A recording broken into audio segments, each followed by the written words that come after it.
The rain comes to New Orleans like a whisper at first, soft drops that darken the weathered stone and crumbling plaster of St. Louis Cemetery. Nobody. 1. It's that hour between day and night when shadows seem to breathe, when the narrow passages between the above-ground tombs feel like corridors in some ancient, forgotten palace. And if you stand very still among these cities of the dead, you can almost believe the stories. Her tomb sits in the center of it all, Marie Laveau's final resting place. You'll know it before you see the name, because no other grave looks quite like this. The white plaster surface is covered in hundreds, perhaps thousands, of X marks, scratched in lipstick, drawn in charcoal, carved into the stone itself. Each one a prayer, a desperate plea, a bargain struck with whatever might be listening from the other side. Some are fresh, made today, maybe just hours ago. Others have faded to ghostly shadows, the wishes of the dead themselves by now. Who was this woman? This queen of voodoo, this conjurer, this figure of such immense power that nearly 150 years after her death, people still come seeking her favor, still come with fear in their hearts and hope in their hands, still believe that she hears them from beyond the grave. The legends surrounding Marie Laveau don't fade with time. If anything, they grow stronger, stranger, more impossible to dismiss. 6 stories in particular have survived the generations, passed down in whispered conversations, documented in crumbling journals, sworn to by witnesses now long dead. Stories of curses that didn't just touch one person, but followed entire families through the decades, breaking minds and bodies with systematic precision. Stories of rituals performed in the swamps outside the city, where the boundary between life and death grew thin enough to cross. Stories of secrets so powerful that men who commanded armies and fortunes would bow before this woman, would do anything she asked, would pay any price for her silence or her assistance. But here's what makes these stories different from typical folklore. Here's what keeps historians and skeptics awake at night, unable to simply dismiss it all as superstitious nonsense. There are records. There are dates and names. There are newspaper accounts and legal documents. There are photographs and artifacts. The legends of Marie Laveau aren't built on empty air. They're rooted in something, some kernel of truth that has resisted every attempt to explain it away. Thunder rolls across the darkening sky now, and the rain falls harder against the tomb. The X marks begin to run, lipstick and charcoal bleeding down the stone like wounds opening fresh. Standing here, you have to ask yourself a question that our modern world would prefer to ignore. Are there some powers that we've forgotten? Some abilities that existed once and perhaps still exist, waiting in the spaces between what we know and what we're willing to admit? And perhaps more troubling still, are there some powers too dangerous to remember at all? The people who come to this tomb believe. The fresh marks prove it. They come in secret and in daylight, the desperate and the curious, the believers and the terrified. They come because somewhere deep down, in that part of us that remembers older truths, they know that Marie Laveau was real. Her power was real, and death might not have ended it at all. The summer heat of 1830 hung thick over New Orleans like a wet blanket, making the air itself feel heavy enough to touch. In the elegant courtrooms, where the city's elite dispensed what they called justice, Judge Armand Delacroix presided with the absolute certainty of a man who had never questioned his own authority. His black robe swept across polished floors. His gavel fell with the weight of divine judgment. At 53 years old, he had built a reputation for being utterly unmovable in his decisions, a quality that the powerful families of New Orleans admired and the poor had learned to fear. The case that came before him that sweltering August morning seemed unremarkable at first glance. A wealthy merchant named Charles Beaumont claimed that a free woman of color had defaulted on a debt, demanding immediate payment that would have stripped her of her small property on Rampart Street. The woman stood silent in the courtroom, her back straight despite the circumstances, her eyes fixed on some distant point beyond the judge's bench. She had brought no lawyer, knowing that few would take her case against a man of Beaumont's standing. What Judge Delacroix did not know, what he could not have known as he shuffled through the papers before him, was that this woman had a protector who operated in courts far older than the ones he presided over. Marie Laveau sat in the back of the courtroom that day, barely noticeable among the crowd of spectators and curiosity seekers who filled the gallery. She was already known throughout the Creole community, though her name had not yet spread through the broader city with the fear and reverence it would later command. She watched as Judge Delacroix barely glanced at the evidence the woman tried to present, documents proving that the debt had already been paid, receipts bearing Beaumont's own clerk's signature. She watched as he waved away these proofs with an impatient hand, as if the truth itself was an inconvenience to be dismissed. When the judge's gavel fell, declaring in favor of Beaumont and demanding immediate seizure of the woman's property, Marie Laveau stood up slowly from her seat. Some witnesses later claimed they saw her lips moving, forming words in a language that predated French and Spanish in these lands. Others said she simply looked at the judge for one long moment before turning to leave, her white tignon standing out like a beacon as she walked through the courtroom doors into the brilliant sunshine beyond. Judge Delacroix returned to his home on Esplanade Avenue that evening with the satisfied feeling of another day's work completed. His mansion stood 3 stories tall, surrounded by wrought iron galleries and lush gardens maintained by a staff of enslaved workers. His wife greeted him at the door. His daughter Celine, 19 years old and preparing for her debut into society, played piano in the parlor. Everything in his world occupied its proper place, ordered and controlled, just as he preferred it. 3 days later, as dawn broke over the city, the judge descended his front steps to find something waiting for him. A small leather bag, roughly the size of a child's fist, sat directly in the center of his doorstep. The leather was dark, old, tied closed with what looked like human hair braided into rough twine. Judge Delacroix bent to pick it up, curiosity overcoming caution, and immediately recoiled. The bag radiated a wrongness he could not articulate, a feeling that made his skin crawl and his stomach turn. He should have left it there. He should have called for one of his staff to dispose of it. Instead, driven by that same arrogance that made him believe himself above superstition, he untied the hairstring and opened the bag. The contents spilled onto his palm. Graveyard dirt, still damp and smelling of decay. Chicken bones, tiny and delicate, tied together with red thread. And at the center, a nail that had been heated and twisted into a spiral, its point rust-covered and sharp. The judge recognized what he held. A Gris-Gris bag. A curse. Delacroix laughed, though the sound came out hollow even to his own ears. He was an educated man, a man of law and reason. These were the superstitions of ignorant people, beneath his notice and certainly beneath his fear. He threw the contents into the bushes and went about his day, determined to forget the incident entirely.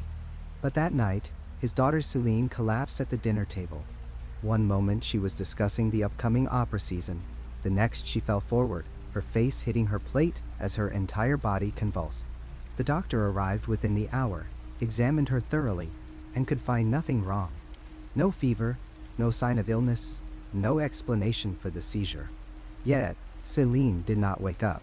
She lay in her bed, breathing but unconscious, her eyes moving rapidly beneath closed lids as if watching something terrible that only she could see. The next morning, the judge's overseer brought devastating news from the plantation that supplied most of the family's wealth. The crops had failed overnight.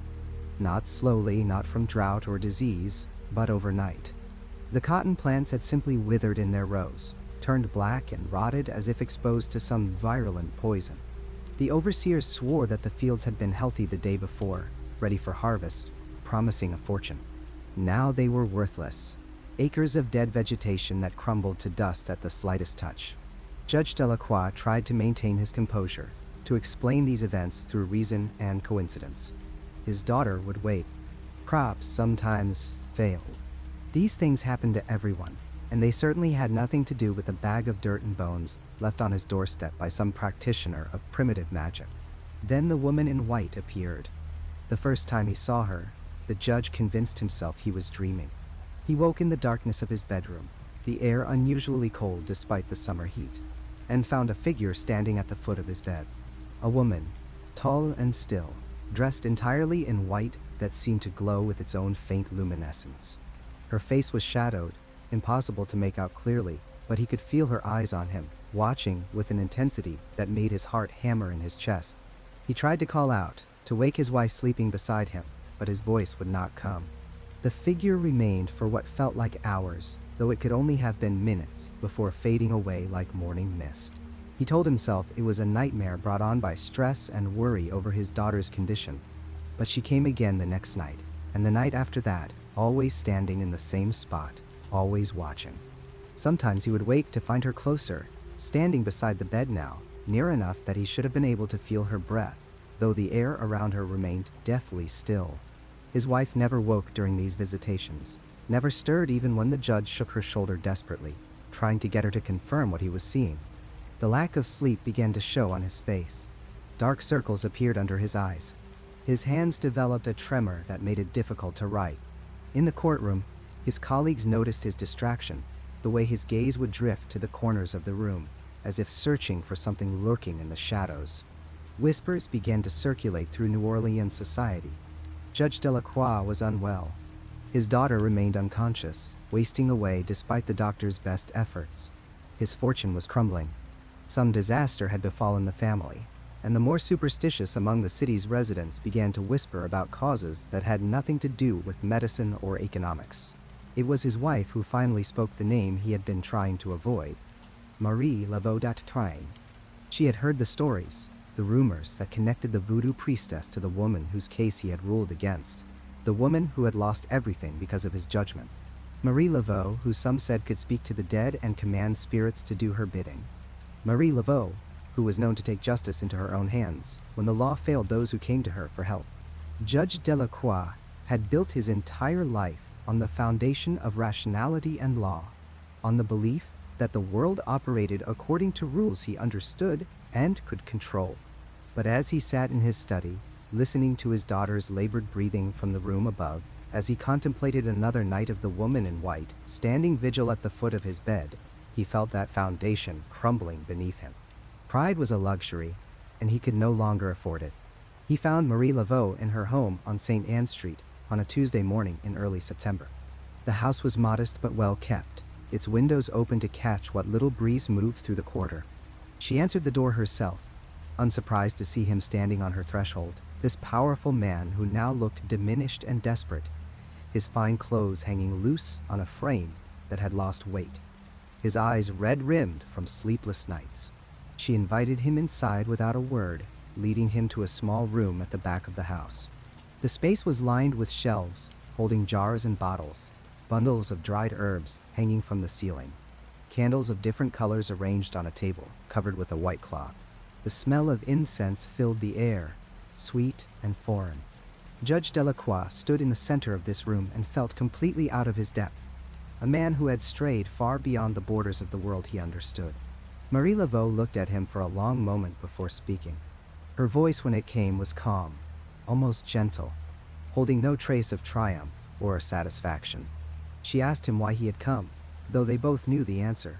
She asked him if he believed in the power that had brought him low, and he found himself nodding, all his educated skepticism burned away by nights of terror and days of loss.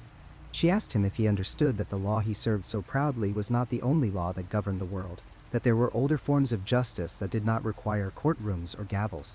The judge begged. This man, who had never begged for anything in his privileged life, fell to his knees on the worn wooden floor and pleaded for his daughter's life, for an end to the nightmares, for release from the curse that had wrapped itself around his family.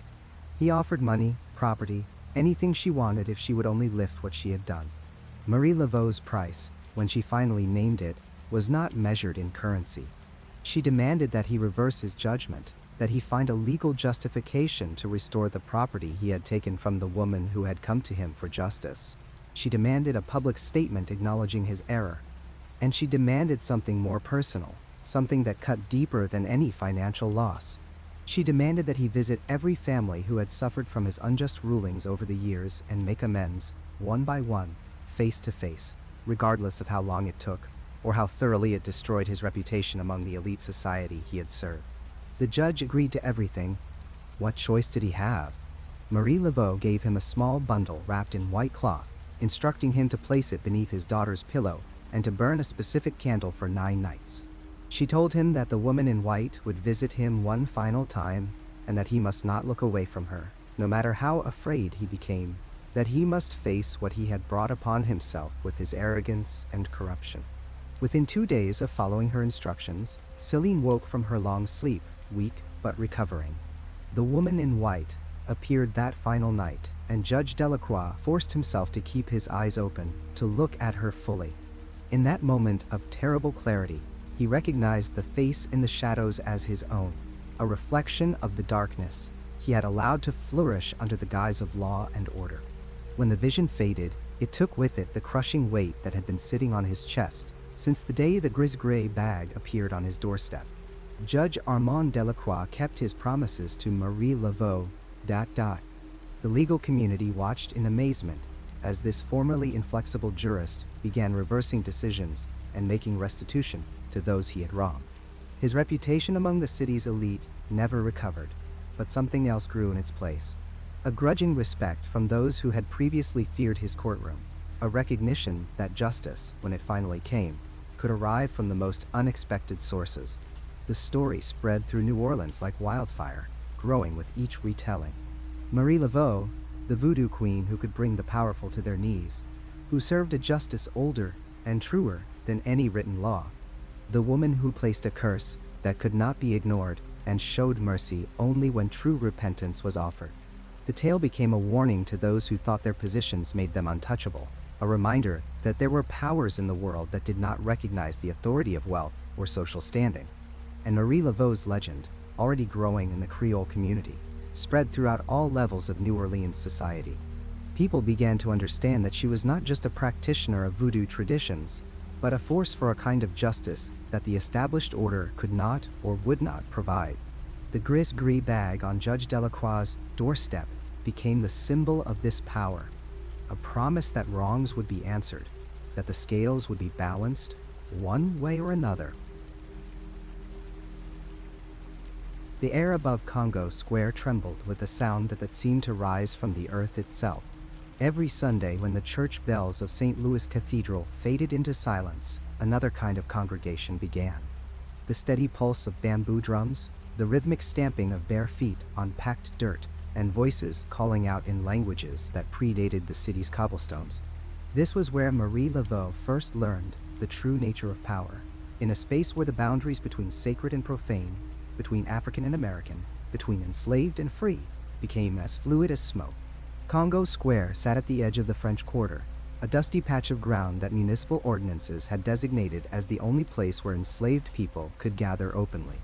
The white authorities thought they were containing something, controlling it by giving it a time and place. Sunday afternoons, from 3 until sunset. That was the bargain. But what they failed to understand was that by creating this space, they had planted the seeds of something they could never fully comprehend or control. They had given permission for memory itself to persist. Marie Laveau first came to these gatherings as a young woman in the 1820s, already known for her beauty and her keen intelligence. She was a free woman of color, born to a white planter and an enslaved mother, navigating the complex caste system of Creole New Orleans with the skill of someone who understood that survival meant reading every room, every face, every subtle shift in power. But at Congo Square, she discovered something beyond mere survival. She discovered synthesis. The drums spoke first.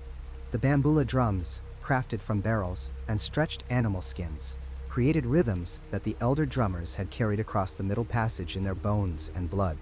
Marie watched how the patterns changed, how a shift in tempo could transform the energy of hundreds of bodies moving as one. There were rhythms from Senegal, from the Congo, from Dahomey.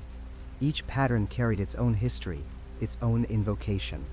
She learned to distinguish them all, to understand which rhythms called to which spirits, which beats opened doors to the invisible world. Around the drummers, dancers moved in circles, their feet creating their own percussion against the ground. The bamboula, the kalinda, the conjai. These were not performances for entertainment. They were technologies of transformation, methods for accessing states of consciousness that allowed communication between the world of flesh and the world of spirit. Marie studied the way dancers entered trance, how their eyes would roll back, how their movements would suddenly change, becoming jerky and purposeful, as if someone else had stepped into their skin. The old women from Haiti called it being ridden by the lawa, the spirits. When the spirit mounted you like a horse, you became something more than yourself. Marie's genius was her ability to see connections where others saw only chaos. The African traditions that survived in the bodies of the dancers, the Haitian Voodoo practices brought by refugees fleeing the Revolution of 1791 through 1804, the Catholic rituals and saints' days that structured life in this Spanish-built, French-speaking, American-owned city. She understood that these were not separate systems, but tributaries flowing into the same river. The Catholic saints and the African orishas shared the same essential nature.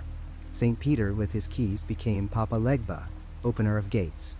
The Virgin Mary found her echo in Ursuli, spirit of love and beauty.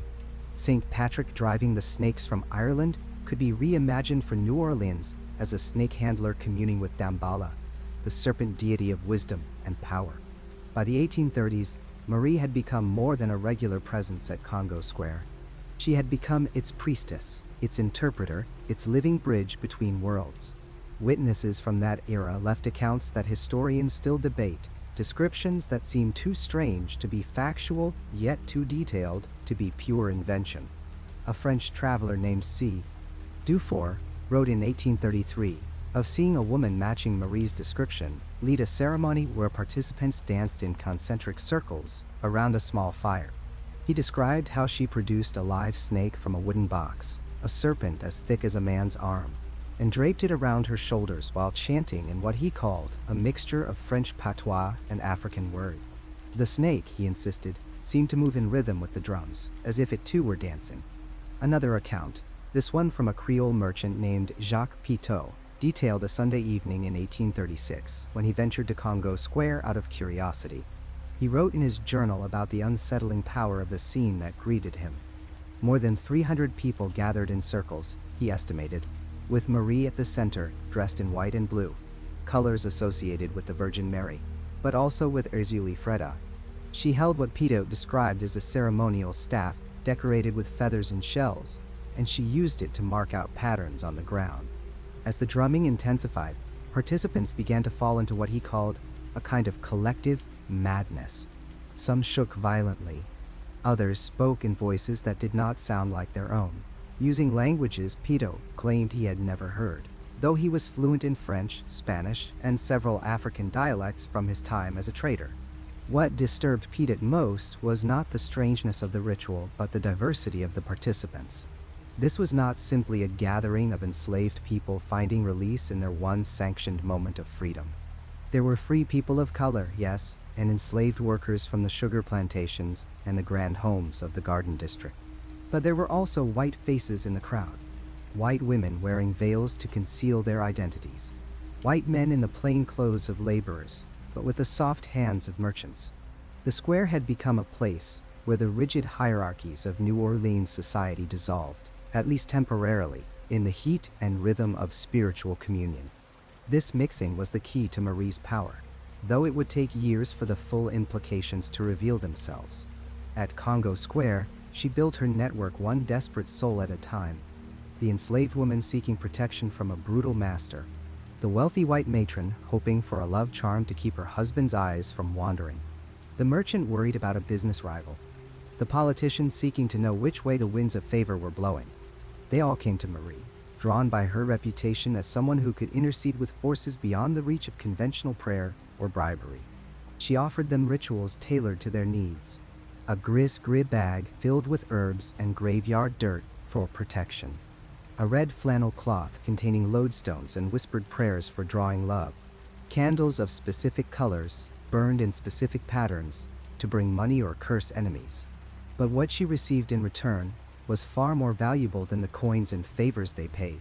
She received information, secrets spilled in moments of vulnerability, confessions whispered while kneeling before her altar, intelligence about who owed whom money, who was sleeping with whom, which families were on the verge of ruin, which political alliances were forming or fracturing.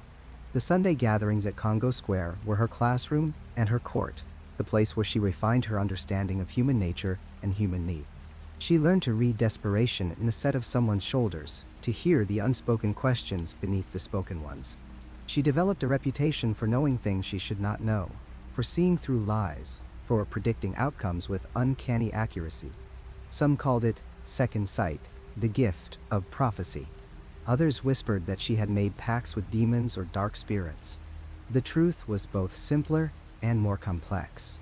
She had built an intelligence network that would have been the envy of any spy, all hidden beneath the cover of spiritual practice and religious ritual. Historical records from the municipal archives show that city officials made periodic attempts to suppress the Congo Square gatherings, particularly in the 1840s, when tensions over slavery were intensified. Ordinances were passed restricting the hours, limiting the activities, banning certain types of drums or dances deemed too provocative or dangerous. But enforcement was sporadic at best. The gatherings were too popular, too embedded in the social fabric of the city. And Marie Laveau had, by this point, become too connected, too knowledgeable about too many secrets to be easily challenged. City councilmen who might have moved against her found their own indiscretions suddenly the subject of street gossip. Police captains discovered that raids on the square somehow always happened on Sundays when Marie was elsewhere. By the 1850s, Marie's version of voodoo had become distinctly New Orleanian, a unique synthesis that reflected the city's own mixed heritage. She incorporated Catholic prayers and saints' days into her ceremonies, building altars that featured crucifixes alongside African power objects. She adopted the language of Catholicism when speaking to her white clients, framing her work as intercession with saints rather than communion with spirits. But at Congo Square, among those who understood the deeper patterns, she maintained the African and Haitian core of the practice. The drums still spoke in their ancient languages. The dances still opened the doors between worlds. The spirits still came when called, still rode their chosen horses into manifestation. Witnesses from the later years of Marie's public ceremonies describe events that seemed to grow more elaborate and theatrical over time. An account from 1857 describes a midsummer ritual at the square attended by what the observer estimated as 500 people. Marie, now in her 50s but still commanding in presence, led a procession around a bonfire while participants sang hymns in French Creole. At the height of the ceremony, she allegedly fell into a trance state, her body becoming rigid, her voice changing to speak prophecies about coming trouble. Within 2 years, the country would be at war. Some who were present that night later claimed she had foreseen the Civil War, though the details of what she actually said remain disputed. What is not disputed is the atmosphere of power and possibility that Marie cultivated at Congo Square. She created a space where the ordinary rules did not fully apply, where an enslaved person and a society matron might find themselves swaying to the same drums, seeking favor from the same spirits. She demonstrated that the forces she commanded recognized no human hierarchies, that in the realm of the spirits, a rich man's prayer carried no more weight than a poor woman's petition. This was a radical proposition in the rigidly stratified world of antebellum New Orleans, and it gave her a form of power that transcended conventional authority. Congo Square was where Marie Laveau learned to be feared and needed in equal measure, where she discovered that information was the truest form of power, where she built the foundation of influence that would make her name legendary. The drums of Congo Square were the heartbeat of her empire, and their rhythm would echo through New Orleans long after the gatherings themselves had faded into memory.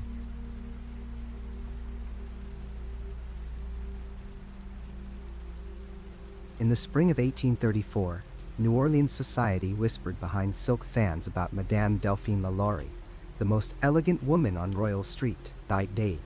She glided through ballrooms in gowns shipped from Paris, her mansion gleaming white in the French Quarter sun, a monument to refinement and taste. But Marie Laveau knew better. The Voodoo Queen kept her ear to the ground through a vast network of informants, enslaved people who worked in the grand homes of the wealthy, and what they told her about the LaLaurie Mansion made her blood run cold. These weren't merely rumors of cruelty or harsh treatment. The whispers spoke of something far more sinister, of screams that echoed through locked attic rooms in the dead of night, of servants who van explanation, of a smell that seeped through the walls, despite all the perfume and incense Madame LaLaurie burned. Marie's informants inside that mansion, brave souls who risked everything to get word out, painted a picture of horror that defied imagination. They spoke of chains and implements of torture, of bodies twisted into unnatural positions, of suffering that had no purpose beyond Madame LaLaurie's dark pleasure. Marie listened and gathered intelligence with the patience of a spider weaving her web. She knew that power and privilege protected the LaLauries, that white society would never believe the word of enslaved people over the testimony of one of their own elite. But Marie also understood that the universe had its own justice, its own ways of balancing the scales. She watched and waited, knowing that truth has a way of burning through even the thickest veils of deception. The fire came on the 10th of April, 1834. Accounts vary on how it started, but most historians believe an enslaved cook, a woman in her 70s, deliberately set the kitchen ablaze, choosing to burn rather than endure another day in that house of horrors. The flames spread quickly through the elegant rooms, and as neighbors rushed to help, they expected to find the LaLaurie slaves evacuated to safety. Instead, they found locked doors and Madame LaLaurie more concerned with her furniture than with human life. When rescuers finally broke through the locked attic door, they stumbled into a scene from the deepest circles of hell. The reports that survive, documented in New Orleans newspapers of the time, are almost too horrific to believe. Enslaved people chained to walls in positions they had held for months, their joints frozen at impossible angles. Bodies with crude surgical experiments performed upon them, limbs broken and reset in grotesque configurations. One woman had her arms trapped in a cruel wooden device that kept them raised above her head indefinitely. Another victim had their mouths sewn nearly shut, able to take in only the thinnest gruel. The smell alone drove several rescuers back down the stairs, retching and weeping. The crowd that gathered outside the mansion that day numbered in the thousands. White and black, rich and poor. They came to witness the unmasking of evil. Marie Laveau was among them, and those who saw her face that day reported an expression of cold fury that seemed to radiate outward like heat from a forge. She pushed her way through the crowd, her red tinnion marking her as she moved with purpose toward the house. Some accounts say she entered the mansion itself, climbing to that chamber of horrors, kneeling beside victims who had served as her eyes and ears in the world of New Orleans aristocracy. One of the tortured souls reportedly whispered Marie's name before dying in the arms of rescuers. Another, a young woman who had passed information to Marie about other households, could no longer speak at all, her tongue removed in one of Madame LaLaurie's experiments. Marie saw firsthand what her informants had tried to tell her, the full scope of depravity that had flourished behind those elegant walls. And in that moment, witnesses later claimed, something shifted in the air around the Voodoo Queen, as if the spirits themselves leaned in to hear what she would say. The LaLauries fled before they could be brought to justice. A carriage spirited them away through the enraged crowd, disappearing into the chaos of that terrible day. Dr. Louis LaLaurie and his wife Delphine abandoned their mansion, their possessions, their entire life in New Orleans, and made for the Gulf Coast. From there, they secured passage to Paris, vanishing into the anonymity of the French capital. But Marie Laveau does not forget. According to the stories passed down through generations of New Orleans practitioners, she performed a ritual that very night, a working of such power that the air above the ruined mansion shimmered with heat despite the cool spring evening. She gathered elements touched by the suffering in that house, splinters of wood from the torture devices, soil from the yard where enslaved people had been buried in unmarked graves, ashes from the fire itself. She worked through the night, calling upon spirits both African and Native American, weaving together a curse with threads of justice and vengeance. The curse Marie laid upon Delphine LaLaurie had specific and terrible components.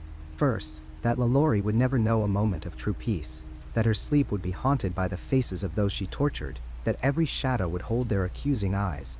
Second, that misfortune would dog her steps wherever she fled, that she would taste fear and helplessness as her victims had. And third, perhaps most powerfully, that the mansion itself would remain forever tainted, a monument to her crimes, never to serve as a true home for anyone who dwelt within its walls. Reports of Delphine LaLaurie's life in Paris are fragmentary and contradictory, which is itself suspicious for a woman of her former social standing. Some accounts place her in an apartment in the Marais, others in a boarding house near the Sorbonne. What most stories agree on is that she lived in increasing poverty and isolation, her former elegance eroding year by year. Neighbors complained of screams from her rooms at night, though she lived alone. She was said to start at sudden noises, to see things that weren't there, to speak to empty air in a voice thick with terror. One persistent legend claims that Marie Laveau herself traveled to Paris in the 1840s, appearing at Delphine's door like a dark angel of judgment. Whether this is literally true or metaphorically true, whether Marie appeared in flesh or in spirit, the story insists that she came to remind Delphine that there is no distance great enough to escape certain debts. The curse would follow LaLaurie across any ocean, through any years of exile. Delphine LaLaurie died in Paris on the 7th of December, 1849, under circumstances that remain unclear. The official record lists a hunting accident, claiming she was gored by a wild boar, which seems an unlikely fate for an elderly woman in the heart of Paris. Other accounts suggest she died alone in her rooms, not discovered for several days. Some whisper that she was found with an expression of absolute terror frozen on her face, her hands clawed as if fighting off some invisible attacker. Her body was supposedly returned to New Orleans and buried in St. Louis Cemetery No. 1, though the exact location of her grave remains disputed and unmarked. But death, according to Marie's curse, would bring Delphine no relief. The mansion on Royal Street stands to this day, and it has never known peace. In the years following the fire, no owner managed to make it a comfortable home. Families moved in with hope and moved out in terror. Businesses attempted to establish themselves within its walls and failed. The building cycled through owners with unusual rapidity, each transaction marked by desperation on the part of the seller.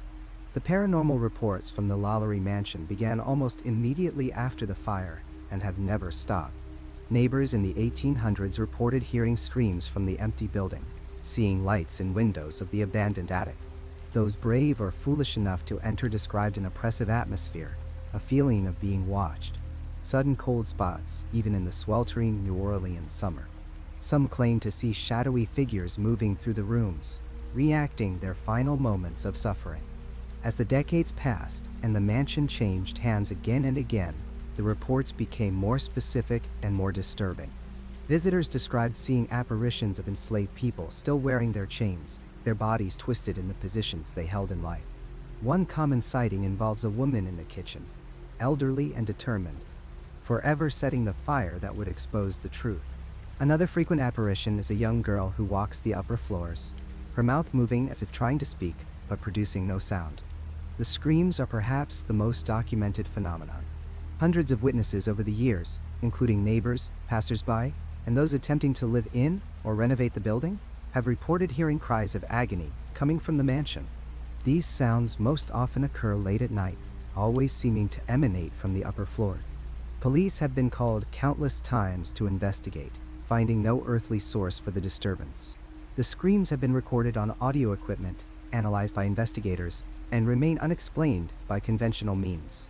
In the 1930s, the mansion briefly served as a music conservatory, but students refused to practice in certain rooms, reporting that their instruments would go out of tune, that sheet music would blow off stands despite closed windows, that they felt invisible hands touching them. The conservatory closed within a year. In the 1970s, an attempt to convert the building into luxury apartments ended in disaster, when every single tenant broke their lease within months, many in the middle of the night, abandoning their belongings in their haste to escape. Workers hired to renovate the mansion over the years have their own collection of stories. Tools disappear and reappear in different locations. Electrical systems fail without explanation. Painters report that certain walls seem to resist their brushes, that paint peels almost as soon as it's applied to particular surfaces. Construction crews have walked off the job after experiencing feelings of overwhelming dread or seeing shadow figures moving through the building. The mansion seems to resist all attempts at renewal or peace. One particularly chilling account from the 1990s involves a wealthy businessman who purchased the mansion, determined to prove that the legends were nonsense. He moved in alone, planning to document his peaceful nights in the supposedly haunted house. He lasted exactly 3 nights. When he emerged on the 4th morning, witnesses said he looked as if he had aged 10 years. He refused to speak about what he experienced, sold the property at a significant loss within the week, and left New Orleans permanently. The curse Marie Laveau laid upon the mansion seems to function on multiple levels. The building itself appears to retain some imprint of the suffering that occurred within it, as if the stones themselves absorbed the pain and now radiate it back out into the world. But there's also a sense of active haunting, of spirits who remain bound to the location of their torment, unable or unwilling to move on. And underlying it all is the feeling that something watches, that some force or intelligence maintains the curse across the generations, ensuring that Delphine LaLaurie's crimes are never forgotten and never forgiven. Modern paranormal investigators who have studied the mansion note that it exhibits characteristics unusual even among notoriously haunted locations. The activity doesn't seem random or residual, but purposeful, almost communicative. The spirits, if that's what they are, seem aware of the living and intent on making their suffering known. This aligns with the traditional understanding of Marie Laveau's power, her ability to bind spirits to specific purposes, to weave together the living and the dead in pursuit of justice. The LaLaurie Mansion remains one of the most haunted locations in America, a distinction it has held for nearly 200 years. Tour guides lead groups past its facade, careful not to trespass on private property, while sharing stories that have been told and retold until they've become part of the city's identity. The building has appeared in documentaries, television shows, and countless books about the paranormal. It represents something deeper than a simple ghost story, a reminder that evil leaves scars that don't heal, that injustice demands acknowledgement, that some crimes echo through eternity. Marie Laveau's curse endures because it was born from righteous fury, from the pain of witnessing unspeakable cruelty inflicted on people under her protection. The power she wielded that night came not just from her knowledge of voodoo, but from the accumulated suffering of the enslaved, from the spirits of those who died in torment, from the universe's own demand for balance. The curse doesn't just punish Delphine LaLaurie in death. It ensures that her crimes can never be buried, never be smoothed over by time or money, or the desire to forget uncomfortable truths. Those who claim to have encountered the paranormal phenomena at the mansion often report a strange duality to the experience.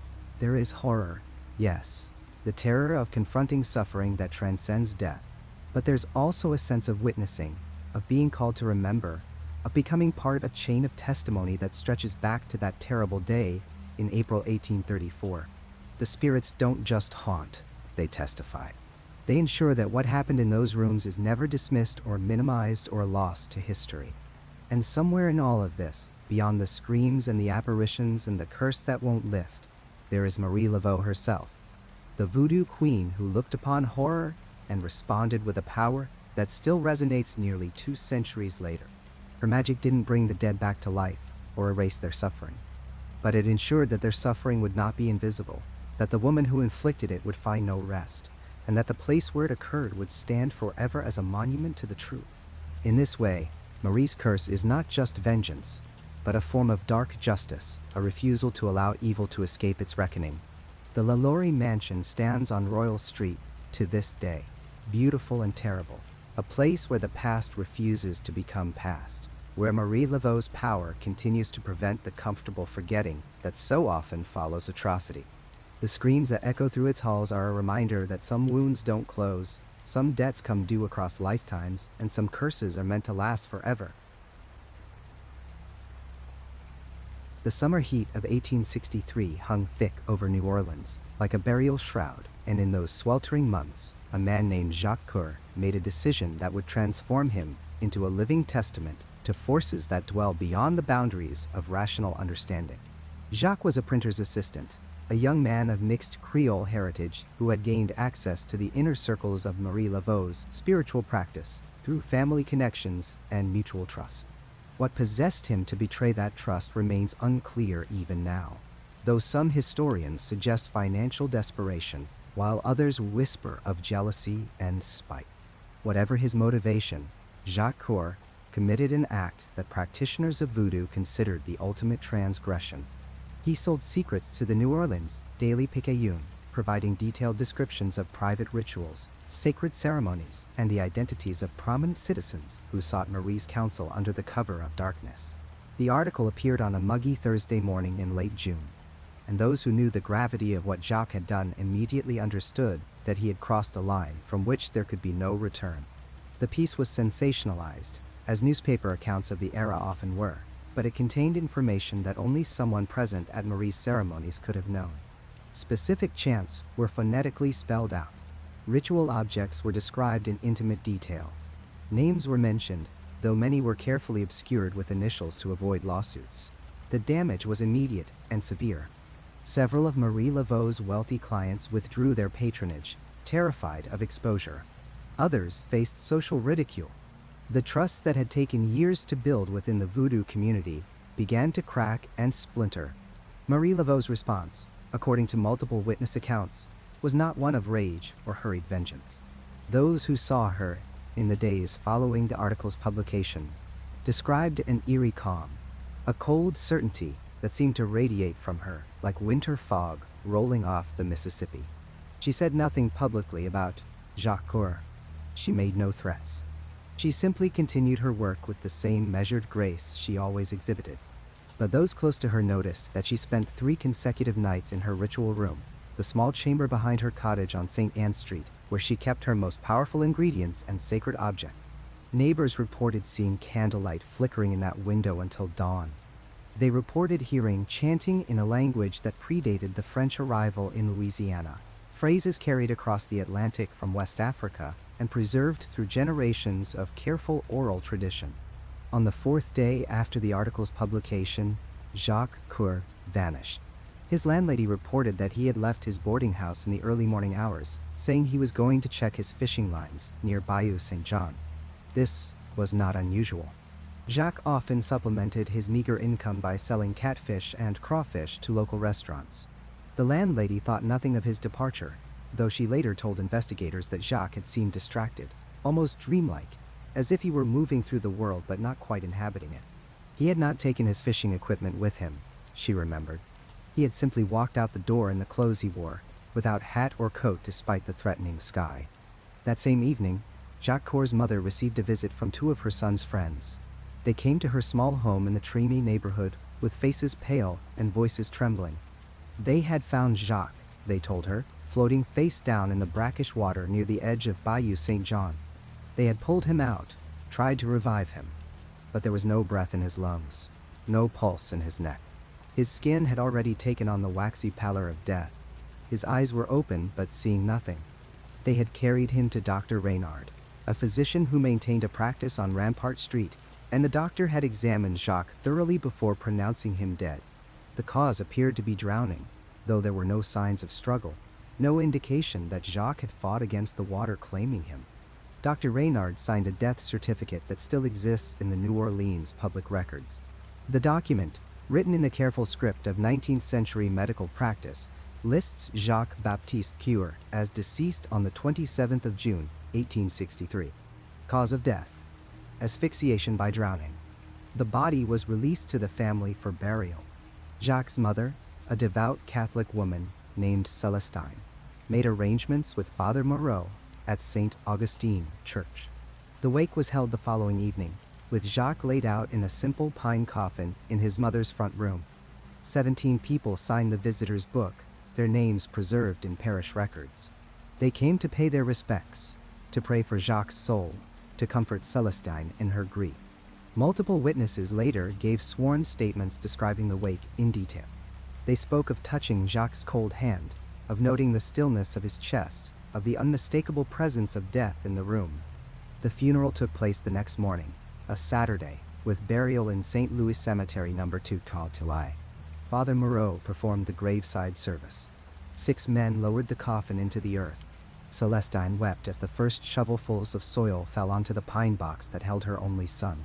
By noon, Jacques Baptiste Coeur was buried, mourned, and consigned to whatever lay beyond the veil of mortality. His mother returned home to begin the long process of grieving. His friends gathered at a nearby tavern to remember him with drinks and stories. The chapter appeared closed. But 3 days later, on a Tuesday morning that dawned hot and still, a fisherman named Augustus Lemaire found a man wandering along the muddy bank of Bayou St. The man was covered in dirt, his clothes torn and stained with what appeared to be grave soil. He moved with a strange shuffling gait, his arms hanging loosely at his sides. When Augustus approached him, calling out a greeting, the man did not respond. He simply continued walking, his eyes fixed on some distant point that only he could perceive. Those eyes, Augustus would later testify, were the most disturbing thing he had ever witnessed. They were open, unblinking, but completely vacant, as if the essential spark that makes a human being present in their own body had been extinguished. Augustus recognized the man as Jacques Coeur. He had attended the wake. He had watched the burial. He knew with absolute certainty that this man walking before him had been dead and buried for 2 full days. The shock of this recognition sent Augustus running toward the nearest occupied house, shouting for help, convinced that he was witnessing something that defied the natural order of existence. Within an hour, a crowd had gathered. Word spread through the neighborhood with the speed that only truly extraordinary news can travel. Jacques Coeur was alive. Jacques Coeur was walking. Jacques Coeur had somehow emerged from his grave. The authorities were summoned. Police officers arrived, followed by Dr. Reynard, whose face reportedly went ashen when he saw the man he had pronounced dead standing upright before him. A decision was made to open the grave in St. Louis Cemetery, number 2 Tauinkrau. Father Moreau accompanied the police and a growing crowd of witnesses to the burial site. The earth was still fresh, easily removed. When they reached the coffin and pried open the lid, they found it empty except for a scattering of dirt. The shroud in which Jacques had been wrapped lay in a heap at one end of the coffin. There was no body. The evidence suggested that Jacques had somehow clawed his way out, pushing up through 6 feet of soil, though his fingernails showed no signs of damage, and there was no tunnel visible in the earth above the grave. Jacques himself offered no explanation. He could not. When people spoke to him, he did not respond. When they touched him, he did not react. He could walk if guided, could be led from place to place like a docile animal, but he exhibited no will of his own, no recognition of his surroundings, no awareness of his identity. His eyes remained open during all hours, never closing in sleep, never showing any flicker of consciousness or understanding. Doctors examined him repeatedly over the following days. They found him physically alive in all measurable ways. His heart beat. His lungs drew breath.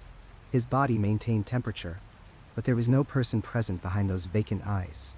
Jacques Coeur had become what the voodoo practitioners called a zombie, a being suspended between life and death, animated but not truly alive. The medical documentation surrounding Jacques Coeur's condition is extensive and deeply unsettling. Multiple physicians examined him and filed reports. Dr. Reynard wrote that Jacques exhibited signs consistent with severe neurological damage, though he could identify no physical cause. The brain appeared to be receiving blood. The nerves appeared intact. Yet Jacques showed no response to painful stimuli, no reaction to his name being called, no ability to feed himself or attend to basic needs. He had to be dressed, bathed, and fed by his mother, who had taken him back into her home despite her terror and confusion. Witnesses who visited Celestine's house during this period described Jacques sitting motionless in a chair by the window. The connection to Marie Laveau was immediately suspected but never proven. No one could directly link her to Jacques' condition, yet everyone in the community understood the implied message. Those who betray the sacred trust will pay a price beyond death. Several people claimed to have seen Marie near St. Louis Cemetery number 2 on the night before Jacques was discovered, wandering. Others whispered about a powder, a substance that Marie allegedly possessed, which could create the appearance of death while leaving the victim in a state of suspended animation. These whispers pointed to knowledge that Marie might have acquired from Haitian practitioners, formulas brought from the island where zombification was not merely legend but documented practice.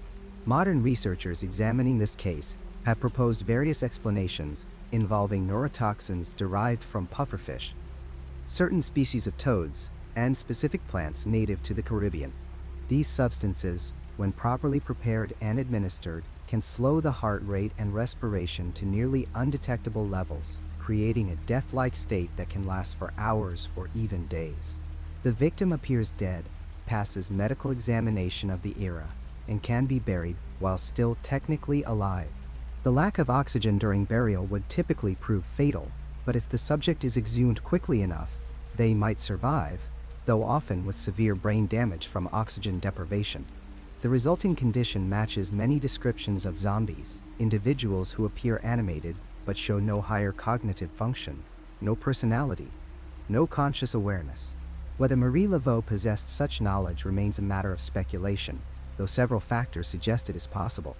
She maintained connections with practitioners who had fled Haiti during the revolution, individuals who brought with them the complete spiritual and pharmacological traditions of their homeland. She was known to cultivate an extensive garden behind her cottage, growing herbs and plants that served both medicinal and ritual purposes.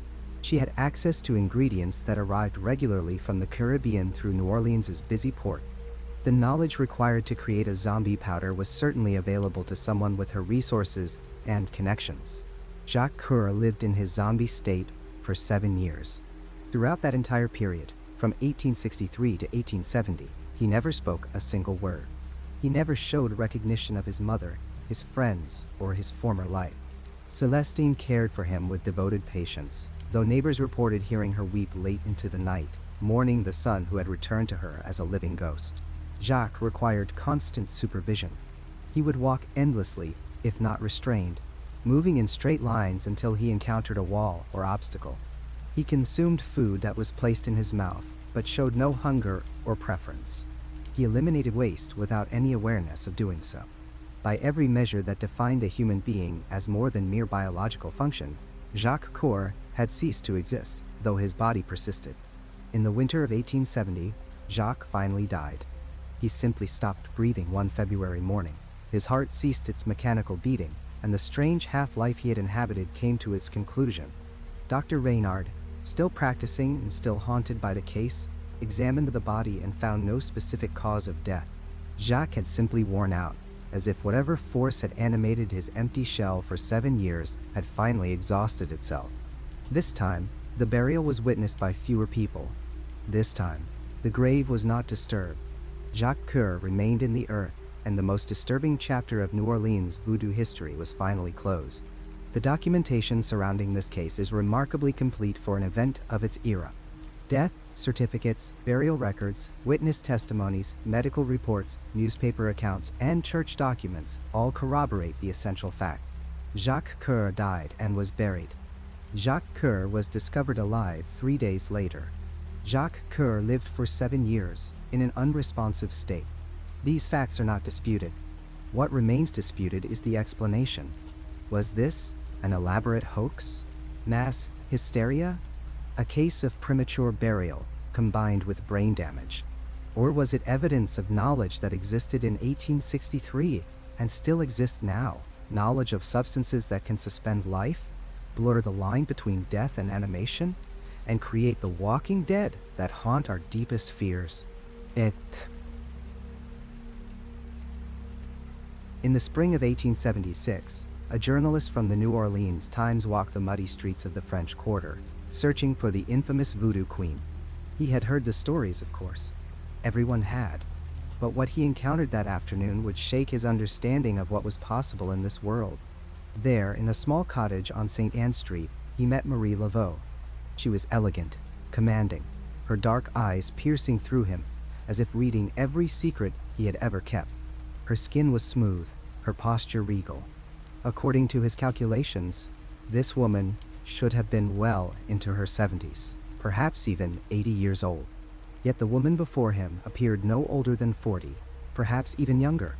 He published his observations with barely concealed astonishment, noting that the legendary Voodoo Queen seemed untouched by time itself. But he was not the first to make such observations, nor would he be the last. For nearly 5 decades, people in New Orleans had been reporting the same impossible truth.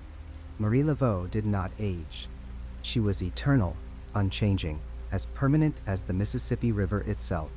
And this perceived immortality did more than anything else to cement her reputation as something beyond human, something genuinely supernatural. It made her seem not just powerful, but unkillable. Eternal, divine. The truth, however, may be even more fascinating than the legend. Because what if Marie Laveau's immortality was not magic at all, but rather the most brilliant deception in New Orleans history?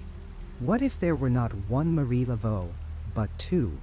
The woman the world came to know as Marie Laveau was born around 1801, though exact records from that era are difficult to verify.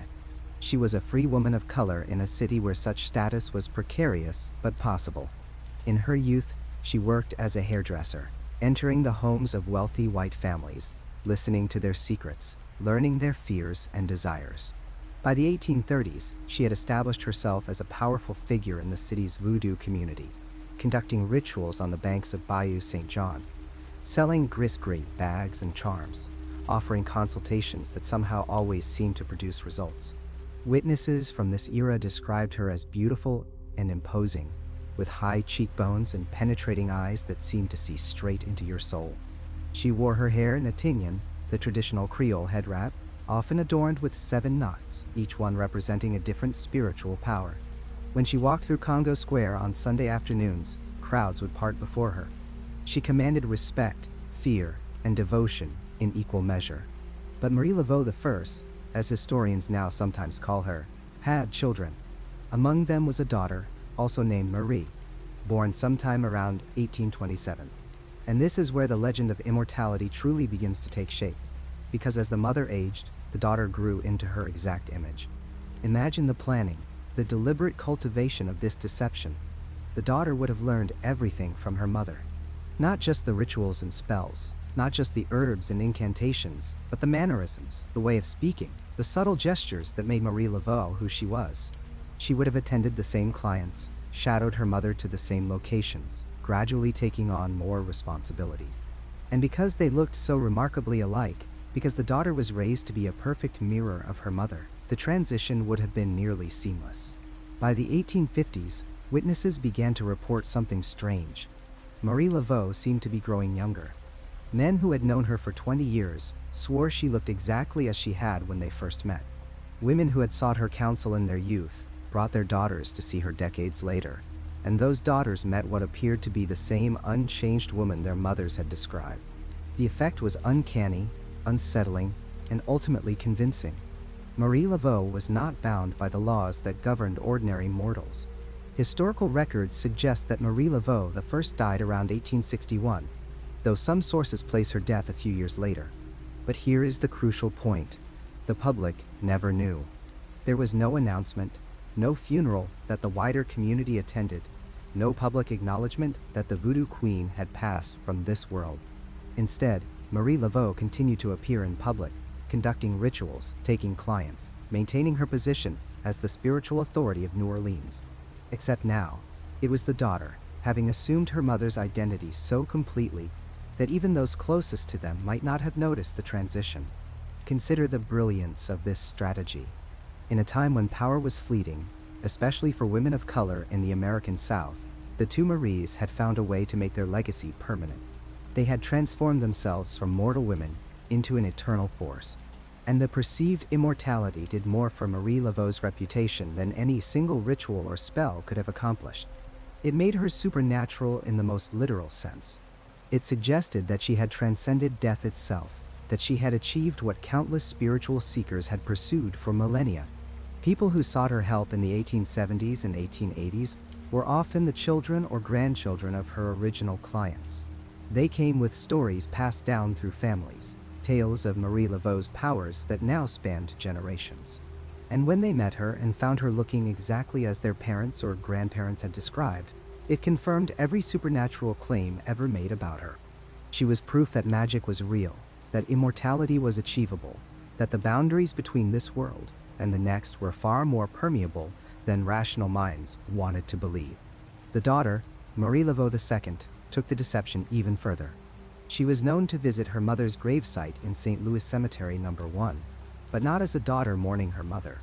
Instead, she conducted rituals there, speaking to the spirit of her former self, creating a bizarre tableau that suggested Marie Laveau was communing with her own ghost. Witnesses reported seeing her at the tomb, leaving offerings, performing ceremonies that seemed to draw power from the grave itself. Was she honoring her mother, or was she maintaining the illusion, adding another layer to the legend of the immortal Voodoo Queen? Some historians believe the daughter was simply continuing her mother's work, stepping into shoes that fit her perfectly. Others suggest something more deliberate, a conspiracy of identity that both women had planned from the beginning.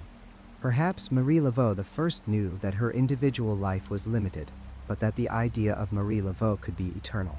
Perhaps she raised her daughter not just as an heir, but as a replacement, a continuation of her own existence. The deception, if that is what it was, proved necessary for reasons beyond mere vanity. or the pursuit of immortality.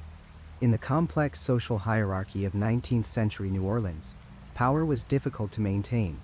Rivals emerged, challengers rose up, and influence could fade with a single misstep or the simple passage of time. But an immortal voodoo queen could not be challenged in the same way. How do you compete with someone who has existed for 50 years and shows no sign of weakening? How do you claim to have greater power than someone who has apparently conquered death? The perception of immortality also created a self-reinforcing cycle of belief. When people saw Marie Laveau and believed she had not aged, they became more convinced of her supernatural powers. This conviction made them more susceptible to her influence, more likely to believe in the efficacy of her rituals and charms.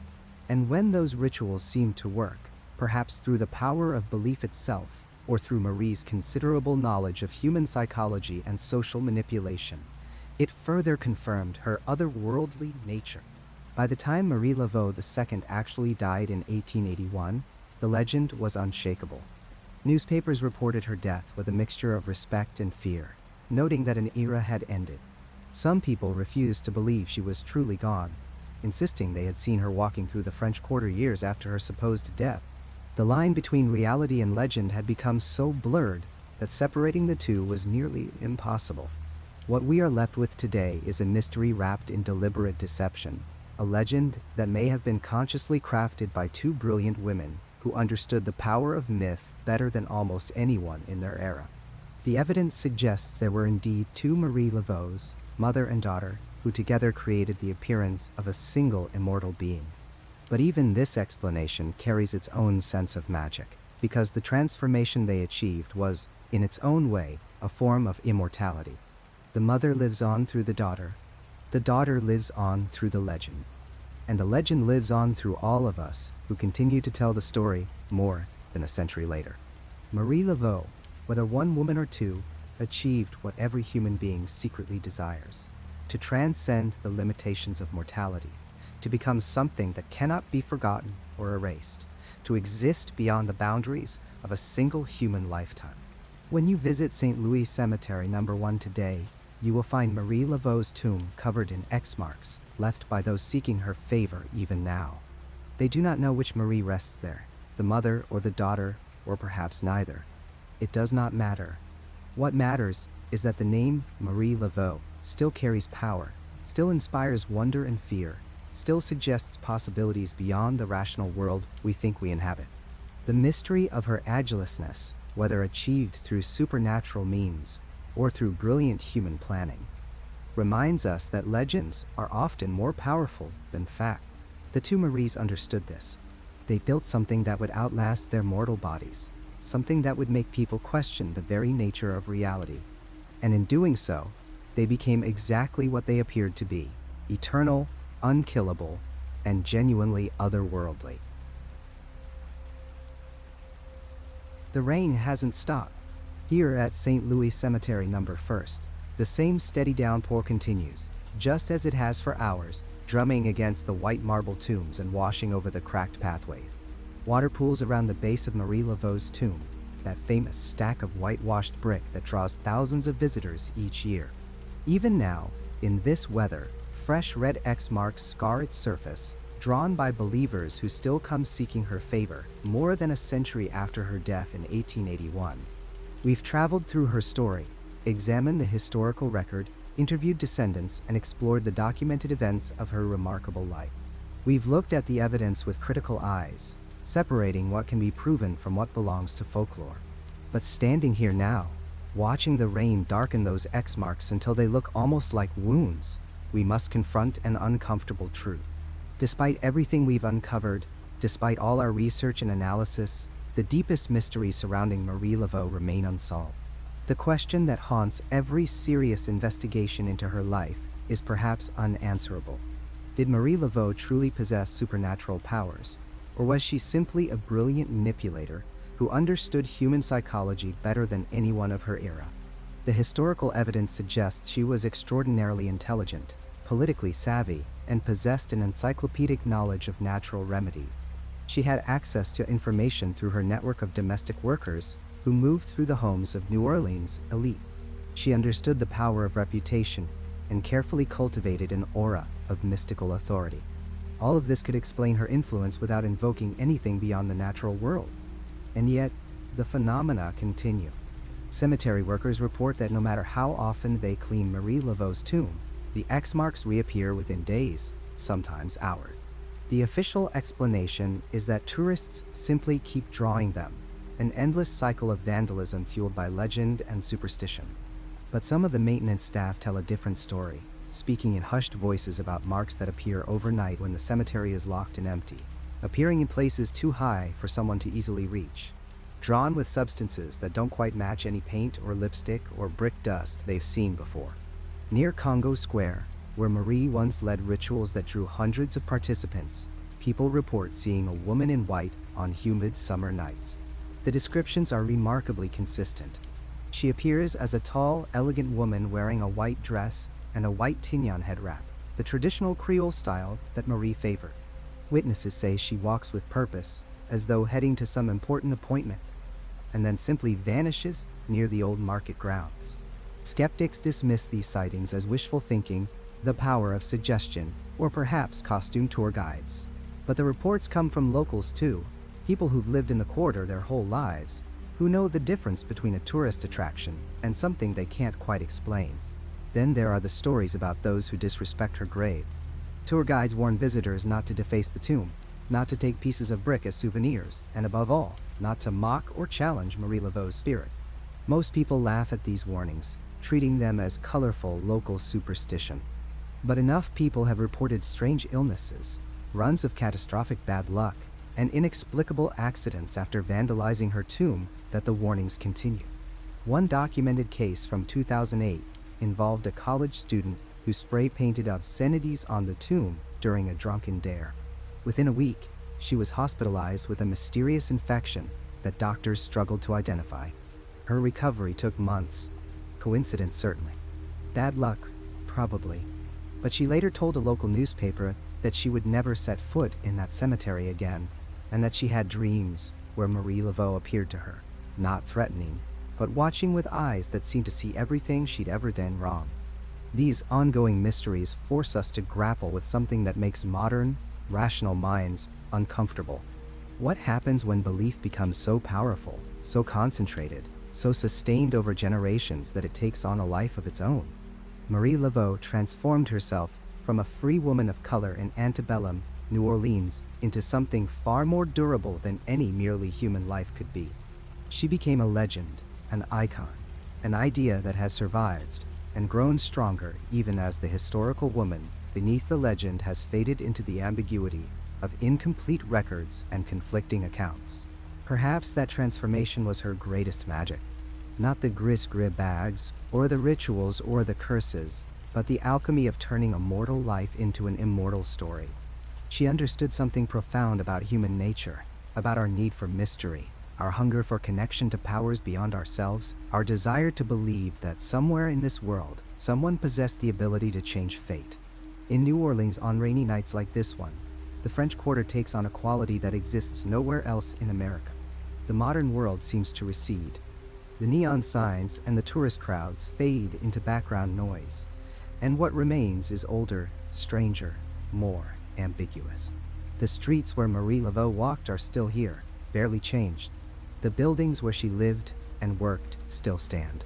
The city holds its history close, refusing to let the dead rest quietly. The line between the living and the dead becomes dangerously thin in places like this, in moments like this.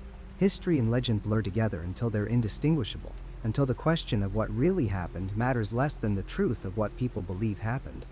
Marie Laveau exists in that liminal space now, neither fully historical figure nor pure folklore, but something in between, something uniquely powerful.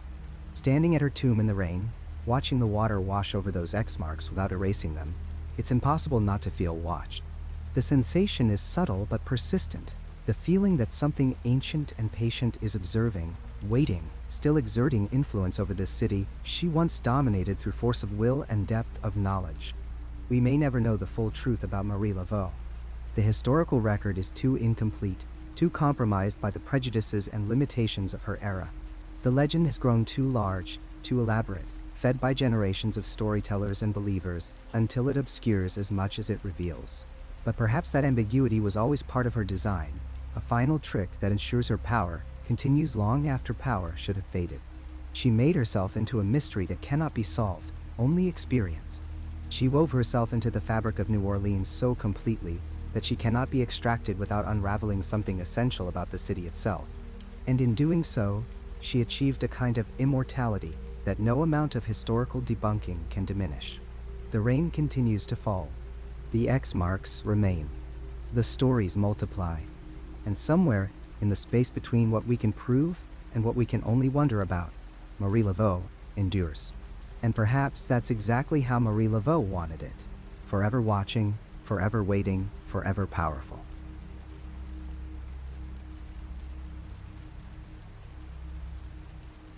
That's where this journey ends for tonight. If you made it all the way here, subscribe and hit the bell for more long-form stories like this. Check out the videos on screen for more right now. Drop your own experiences in the comments below. Thanks for listening, and I'll see you in the next one.